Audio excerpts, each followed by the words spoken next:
어제 하루 코로나19 신규 확진자 551명 발생했습니다. 이틀 연속 500명대를 기록했습니다. 자, 방역당국은 수도권 확진자를 2주 안에 200명대 수준으로 관리하겠다 이렇게 발표를 했는데 오히려 2주 만에 확진자는 더 늘어났습니다. 한편 오늘부터 전국 예방접종센터 46곳에서 만 75세 이상을 대상으로 한 코로나19 백신 접종이 시작되는데요.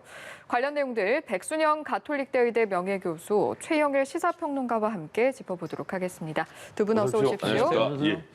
500명대가 이틀 연속 이어지고 있어요. 400명대 쭉 이어가다가 500명대 다시 내려가겠지 했는데 다시 이어지는 이런 추세 어떻게 보십니까? 예, 지금 하루 평균은 30명대를 유지하고 있는데 550명이 나왔다는 것은 좀 충격적이긴 하죠. 네. 그것도 연속해서 나왔고 어제는 506명이었는데 551명이고요. 지난 토요일에 505명 나오기는 했습니다만 어느 정도 유지가 되고 있으면서도 미미한 증가세를 보이고 있는 것은 맞습니다. 이 상황은 2월 17일, 18일 날 621명 나왔고요. 2월 19일 날 561명 나온 이후로 올라간 것이기 때문에 증가 추세에 있는 것은 확실하긴 하지만 뭐 그렇게 급격한 증가 추세는 아니기는 한데요. 좀 여러 가지 감염 재생산 지수, 즉 한 사람이 몇 사람을 감염시키냐 하는 것이 1 이하로 내려갔던 것이 1을 좀 넘어가고 있다는 것과 지역사회에 있어서의 감염 경로 불명인 환자의 비율도 26, 27%라고 상당히 높은 비율을 차지하고 있어요. 근데 이렇게 지금 400명, 500명씩 나오는 환자 수에 비해서는 위중증 환자라든지 사망자 수는 상당히 안정적으로 유지가 되고 있어서 이 상황은 아마 젊은 층들이 더 많이 감염이 되고 고령층은 지금 많이 줄어들고 있는 상황.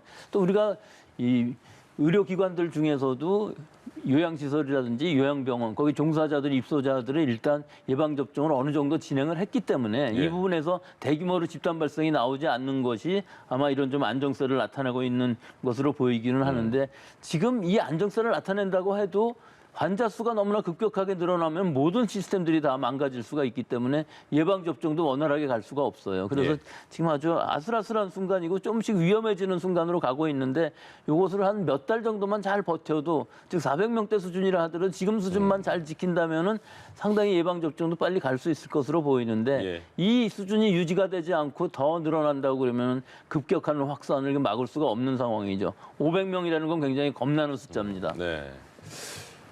정부가 수도권 특별 방역 대책을 지금 진행하고 있는 거잖아요. 네네. 근데 효과가 지금 있는가 그런 의문도 드는 상황인 것 같아요. 일단은 2주의 시간은 다 흘렀고 목표는 200명대로 낮추기 위한 것이었는데 실패했습니다. 200명대가 되지 못했고 말씀하신 대로 지금 400명대에서 오히려 500명대로 다소 올라가는 추이란 말이죠.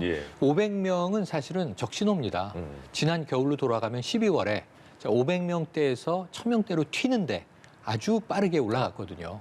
한 뭐 이 300명대, 400명대까지는 우리가 어떻게 억제하지만 500명은 조금 걱정스러운 수치다. 이 우리가 2차 대유행이라고 부르는 지난해 8월로 넘어가면 그때 최고치가 441명이에요. 그럼 2차 대유행이라고 불렀던 때의 가장 피크보다 지금 더 높은 상황이 계속 유지되고 있는 거거든요. 그러면 이게 언제든 튈 수 있다. 3차 대유행이 더 이 파고가 커진다고 우리가 예측을 하고 있죠.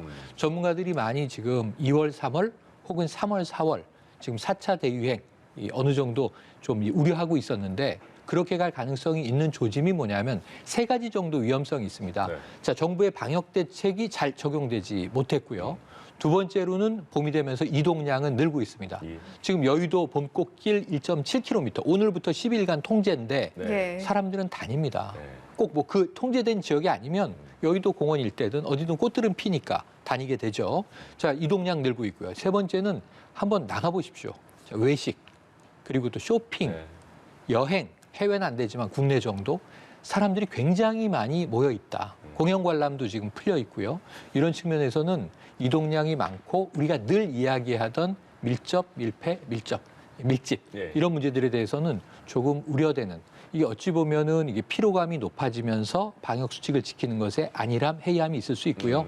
저는 제일 좀 심각한 문제는 이 서울, 부산 유흥업소들이 불법 영업이 성행하고 있다. 일부 걸리지만 안 걸리는 사례도 있을 것이기 때문에 드디어 제가 보기에는 방역의 일탈도 좀 확산되고 있는 거 아닌가 우려가 됩니다. 그 전문가 입장에서 보실 때요. 그 지금 이렇게 방역 대책이 500명까지 넘어가면 좀 더 손봐야겠다 이런 생각 혹시 드십니까? 오늘 다른 방향으로? 이게 방역 면에서만 생각하면은 지금 2단계가 아니어야 되죠. 예. 2.5단계 수준을 계속 되고 있는데도 사실 국민들의 수용성이 문제가 돼요.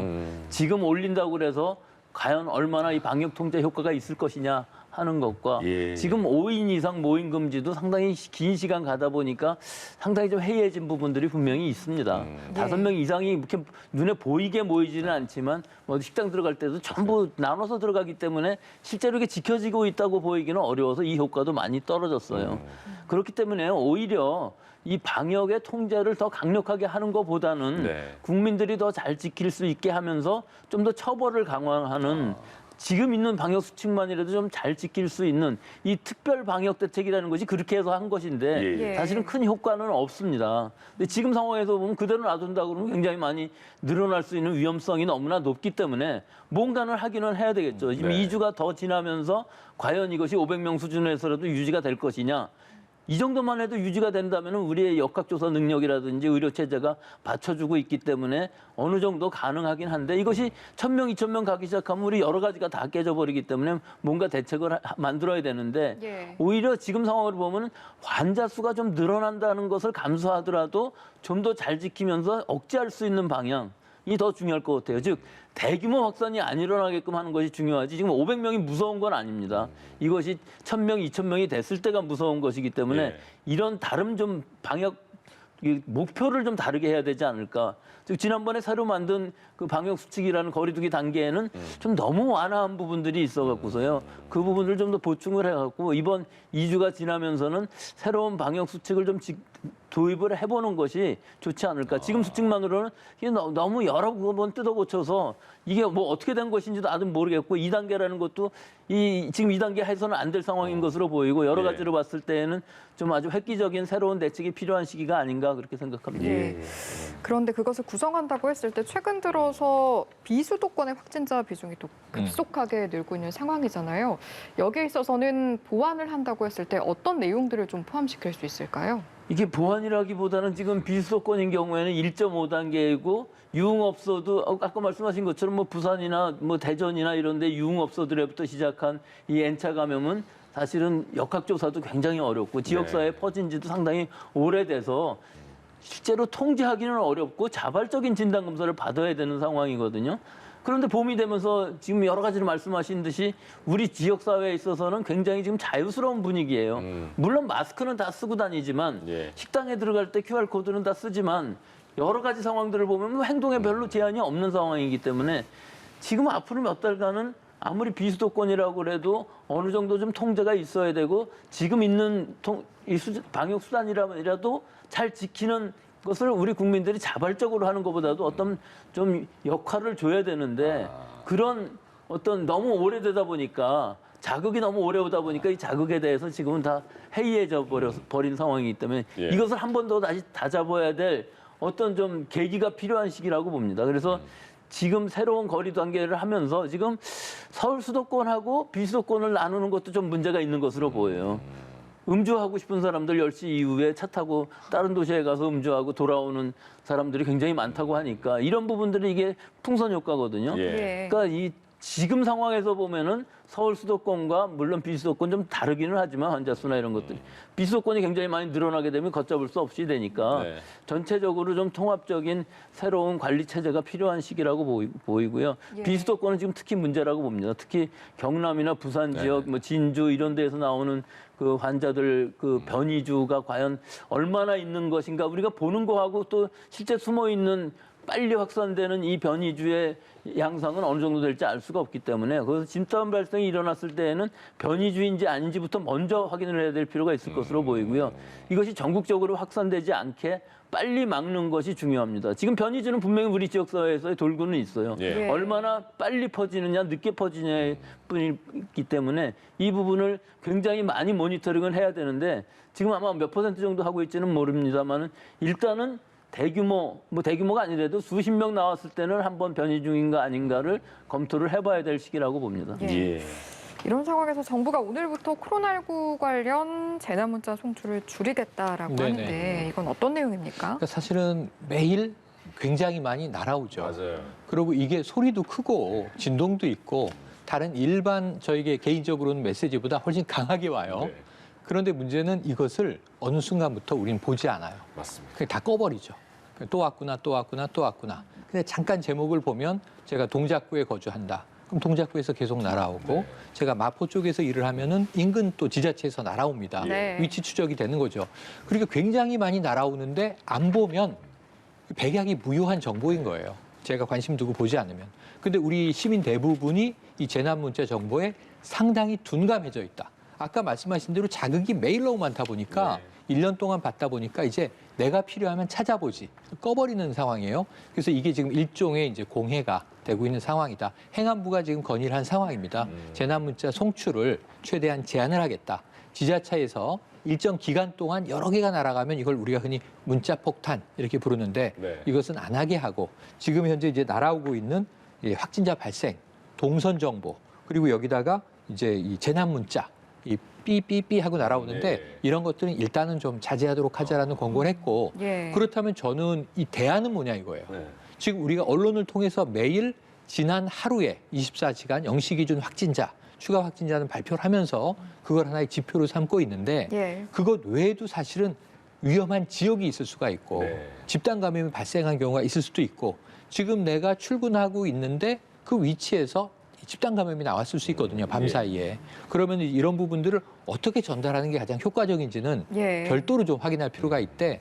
저는 일단은 이제 긴급 재난 문자는 다 꺼버리지만 네. 그래도 언론 기사는 보고 우리가 메신저의 내용은 보고 SNS의 내용은 보거든요. 예. 그러니까 이러한 이제 재난 문자로 알려야 할 사항들을 이제 일대 다 동보 전송 방식에서는 조금 더 컨텐츠를 녹여내서 전달하는 방식으로 고도화시킬 필요가 있다. 대안도 필요하다. 이런 말씀도 드립니다. 예. 예.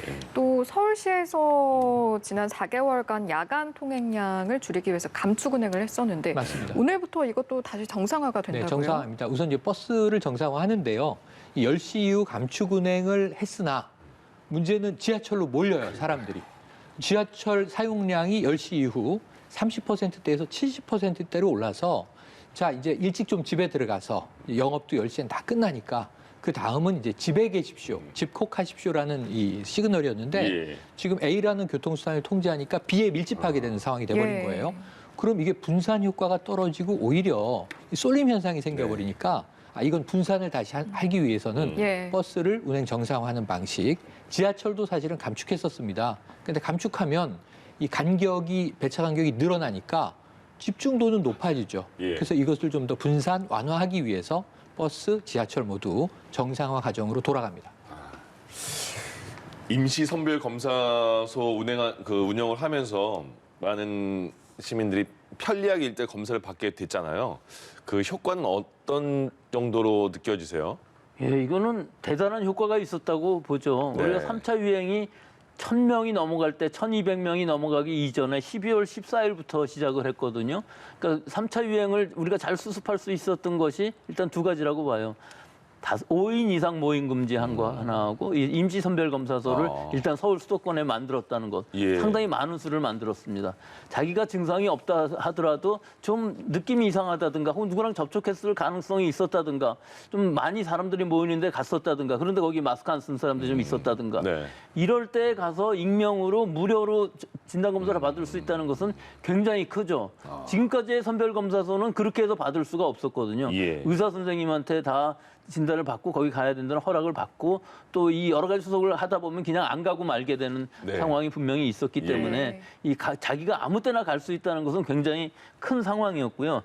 사실은 최근에 와서도 어제도 94명이고 오늘도 81명이 서울 수도권에서 임시 선별검사소에서 나왔어요. 네. 수도권 발생수의 거의 30%를 넘어갑니다. 이 얘기는 우리 지역사회에서 우리 방역당국에서 통제하지 못하는 범위에 있는 사람들이 더 많다는 것을 뜻하는 것이거든요. 그러니까 이런 분들이 자발적으로 진단검사를 받음으로 해갖고서 우리 지역사회에 있어서의 무증상 감염자들의 수, N차 감염의 고리가 끊어지는 효과가 분명히 있기 때문에 지금 이 정도라도 유지가 되는 것으로 보여요. 네. 물론 3차 유행이 지금 500명 수준으로 가면서 완전히 꺾이지는 않지만 이런 것들이 없었다 그러면은 이 500명이라는 것이 계속 더 늘어날 수밖에 없는 상황이었을 것으로 보이는데 예. 다만 지금까지는 익명으로 했던 부분들을 핸드폰 번호라든지 또는 이름이라든지 이 정도만은 적어놓고 가는 것으로 해서 찾기를 왜 그러냐면 이분들도 격리를 시켜야만 되기 때문에요. 네. 빨리 연락할 필요가 있는데 다만 아직도 익명으로 하고 있는 경우에 있어서는 이 지방에서 이 외국인 노동자들 경우에 있어서는 여러 가지 비자 문제나 이런 것들 때문에 꺼려하시는 분들이 있어서 예. 아직도 익명으로 하고 있는 부분들은 많이 있습니다만은 대부분은 지금은 무료고 익명은 아니고 그냥 이름만 정도 쓰는 정도로 하고 있는 것을 하고 있고 앞으로도 이것은 계속 해야 되고 또 하나는 지금 비수도권인 경우에 있어서도 좀 각 지자체별로 만들고는 있습니다. 예를 들어서 경남이라든지 부산 지역인 같은 경우에 이 접근성이 좋은 곳에 임시선별검사소가 있어야만 사실 내가 룸사롱 갔다 왔다고 얘기하기 좀 민망하기 예. 때문에 그럴 때에도 다 자발적으로 진단검사를 받을 수 있게끔 하는 것이 우리가 작년 5월에 이태원 발이라든지 강남 룸사롱이라든지 이런 데에서 발생했을 때도 자발적으로 진단검사들을 받으면서 이것이 수습되었기 때문에 그때는 한시적으로 이 익명을 했었거든요. 예. 그러니까 지금은 아주 정기적으로 상설을 하는 어느 정도 숫자는 상설로 남겨두는 것이 필요한 시기라고 봅니다. 예.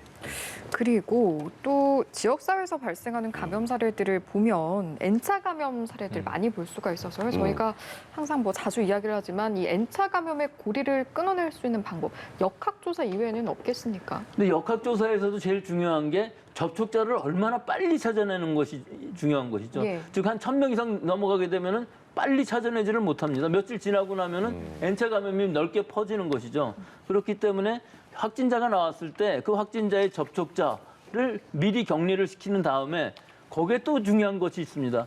이 격리된 사람들하고 만났던 사람이 또 있거든요. 2차로 접촉했던 사람들까지도 다 관리를 하면서 만약에 접촉자가 확진이 됐을 때는 그 2차 접촉자도 바로 격리를 시킬 수 있는 이 시스템이 다 돌아가지는 못하고 있어요. 예. 지금도 아마 500명, 600명 이렇게 넘어가게 되면 상당히 부담이 갈 겁니다. 그런데도 불구하고 지금 지역사회에 있어서의 감염 경로를 알 수 없는 환자들이 26%, 7% 된다는 것은 아직도 많이 못 찾아나고 있다는 것이거든요. 그러니까 결국은 조금 아까 말씀하셨던 임시선별검사소에서 자진해서 받는 사람들을 통해서 N차 감염의 고리를 끊는 것과 예. 접촉자들 또 2차 접촉자들까지도 다 관리하는 시스템을 만드는 것 이외에는 지금으로서는 방법이 없고요. 결국은 이 확산되는 것을 막는 것은 N차 감염보다는 오히려 유증상자들이 다중이용시설에 가서 오랫동안 접촉을 하면서 감염되는 것은 집단 감염이 되는 것이거든요. 이거는 한꺼번에 나오기 때문에 어느 정도 통제가 또 가능한 부분이 분명히 있어요. 네. 찾아갈 부분들도 있고. 근데 우리 지역사회에서 알 수 없는 무증상 감염인 경우는 통제는 할 수가 없습니다. 찾아가서 증상도 아무것도 없는 사람들이 자기가 진단을 받아서 나오는 건 어쩔 수 없지만 방역당국에서 역학조사를 찾을 수는 없는 부분이기 때문에 근본적으로는 N차 감염의 고리를 끊는 것은 곤란하지만 어렵지만 네. 그것을 선제적으로 하기 위해서는 여러 가지 방법들을 지금 할 수 있는 하여튼 환자에 관련된 부분들은 끝까지 찾아갈 수 있는 그 2차 접촉까지도 찾아갈 수 있는 그런 예. 시스템들이 역학조사관의 임무이긴 한데 이것이 숫자가 늘어나면 늘어날수록 이 범위는 점점 줄어들 수밖에 없는 것이 현실입니다. 예. 4월이 시작이 됐고 그러면서 75세 이상 화이자 네. 접종이 이제 시작이 오늘부터 되는 거잖아요. 그렇습니다. 근데 그 어르신들이 이제 뭐 기저질환 있는 분들이 많이 계시니까 또 네네. 걱정도 많은 것 같아요. 그렇죠. 그래서 지금 나 좀 몸 안 좋은데 미룰까 이런 네. 분들 계실 것 같은데 그 어떤 시스템인 거예요? 예, 일단 방역 당국이 밝힌 것은요. 웬만한 기저 질환도 관리가 되고 있는 상황이면 접종을 하라고 권고하고 있습니다. 네. 예를 들면 이제 심장 시술이라고 하죠. 스텐트를 했더라도 지금 내가 혈전 방지 약을 먹고 있더라도 접종 받아라. 큰 문제 없습니다. 예. 그리고 또 암에 대해서 시술을 받았거나 항암 치료를 받았을 경우 수술 끝난 이후라도 지금 현재 컨디션만 괜찮으면 맞아라. 네. 다만 지금 현재 치료 중인 경우에는 피하라는 건데 부작용 위험 때문이 아니라 예. 효과가 떨어지기 때문이에요. 그러니까 컨디션이 괜찮을 때 맞아라. 네. 그럴 땐 주치의와 상담하라라는 거고요. 그리고 요즘 이 어르신들의 경우에 이 이제 뼈와 관련된 이 수술들을 많이 하십니다. 네. 뭐 무릎이라든가 골반이라든가. 그래도 수술 전후 한 3일만 피하면 맞아라. 그러니까 대부분 접종을 권고하고 있어요. 그러네요. B형 간염, C형 간염의 경우에도 컨디션이 괜찮으면 맞으라는 겁니다. 다만 몸 상태가 좀 불안정하고 조금 이제 이 기력이 떨어져 있으신 분들은 예. 조금 조절을 하시라는 건데 그럼 내가 한 번 내 차례를 미루면 예. 이게 11월까지 끝으로 가는 거 아닌가? 네. 아닙니다. 4월에서 6월까지 2분기잖아요. 예. 2분기에 접종하실 대상분 중에 내가 지금 컨디션이 좋지 않아서 다소 미루거나 혹은 마음의 결정을 못했거나 하면 2분기 내에 다시 재신청하시면 맞을 수 있게 해준다는 겁니다. 그래서 이런 부분들에 대해서는 크게 염려 안 하셔도 되는데 예. 지금 문제는 전국에 46개 접종센터가 많은 게 아니잖아요. 네네. 파이자의 경우에는 워낙 콜드체인으로 돼 있기 때문에 그게 문제인데 지자체에서는 여러 가지 셔틀버스도 운영하고요. 최대한 배려를 하고 있는데 어쨌든 75세 이상은 고령이시기 때문에 접종을 받은 이후에도 하루 이틀 가족과 함께 생활을 하셔야 되는 문제라든가 예. 조금 주의하실 대목들은 있습니다. 예. 제가 한 가지만 좀 보태드리면요. 그 중에서 지금 방역당국에서 얘기하는 것이 혹시 거부하시는 분들, 예. 안 맞겠다고 거부하시는 분들도 네. 마음만 바꾸면은 6월 안에는 다시 맞을 수 있다는 것을 맞습니다. 방역당국에서 허락을 하셨기 때문에 예, 예. 지금까지는 11월 내에 맞는 걸로 되어 맞아요. 있었는데 6월 안에는 언제든지 맞을 수 있으니까 혹시라도 지금은 안 맞으시겠다고 하셨더라도 주변의 분들 맞으시고서 괜찮다고 생각하시면 6월 안에는 언제든지 맞을 수 있습니다. 마음이 살짝 바뀌어도 맞을 수 있다. 예, 가능하면은 마음 바꾸셔서 맞는 것이 좋다고 생각합니다. 예. 그런데 이게 예. 통보를 받고 예진표를 작성하고 의사 상담을 거쳐서 접종받고 15분에 30분을 대기했다가 귀가하시거든요. 네. 그런데 이게 화이자는 조금 우려되는 사안이 이게 관리가 어렵잖아요. 예. 아스트라제네카나 뭐 얀센 아직 안 들어왔습니다만 예. 그러다 보니까 이게 노쇼 하는 경우에 아. 예약했는데 안 오시면 이게 버려질 수 있는 폐기될 위험이 있어요. 지금 백신이 정말 한 방울이 귀할 때거든요. 특히 예. 2분기가. 예. 그러니까 절대적으로 좀 예약을 하시고 순서대로 잘 맞아주시는 게 이 질서가 예. 정말 크게 도움이 될 것 같습니다. 그 문재인 대통령도 아스트라제네카 백신을 맞았고요. 정은경 질병총장도 아스트라제네카 백신을 오늘 맞는다고 하는데 이게 지금까지 아스트라제네카 백신에 대한 아직까지 불안감이 남아있는 분이 계신가 봐요. 많죠. 아, 그래요? 예, 여러 가지 논란이 있었죠. 네. 65세 이상은 효과가 아직 확신하지 않다고 그래서 유럽에서부터 안 맞기 시작했었고요. 네네. 그 문제는 다 풀렸죠. 예. 그런데 이제 거꾸로 오히려 65세 이하, 55세 이하 여성들에서 혈전이 많이 생긴다. 그것도 뭐 굉장히 아주 희귀한 혈전입니다. 이런 혈전들이 생기는 것은 거의 100만 명에 뭐 한두 명 정도 생기는 확률인데도 불구하고 예. 이 경향이 분명히 있다고 그래서 지금 굉장히 불안해하시고 있는데 사실은 그 혈전이라는 것도 전체적인 혈전을 만드는 것은 아니고 우리 몸의 혈전은 줄이는 역할을 하지만 실제로 그 아주 희귀한 그 혈전 현상이 있기 때문에 예. 특히 뇌정맥 혈전 같은 경우는 사망하실 수도 있는 상황인데 네. 전조 증상들이 다 있고요. 그것들을 치료할 수 있는 방법들도 지금 다 해결되어 있습니다. 그리고 3일에서 한 16일 사이에 증상이 나타나기 때문에 그 사이에 경과만 잘 보면 아주 희귀하지만 그 사망하지 않게끔 할 수 있는 방법들이 분명히 있기 때문에 예. 지금으로서는 아스트라제네카가 뭐 55세 이하에서 안 맞는다는 것도 사실은 큰 의미가 없어요. 수십만 명에 한 명이라는 거 그것 자체가 아주 굉장히 낮은 빈도고 네네. 어느 백신에서나 나올 수 있는 상황이기 때문에 이 부분을 안심하고 맞을 수 있을 것으로 보이고 예. 사실은 정경 청장님도 그 연령에 들어가는 여성분이십니다. 그렇군요. 알겠습니다. 네, 여기까지 듣겠습니다. 예. 지금까지 백순영 가톨릭대 의대 명예교수 그리고 최영일 시사평론가와 함께했습니다. 두 분 고맙습니다. 고맙습니다. 고맙습니다.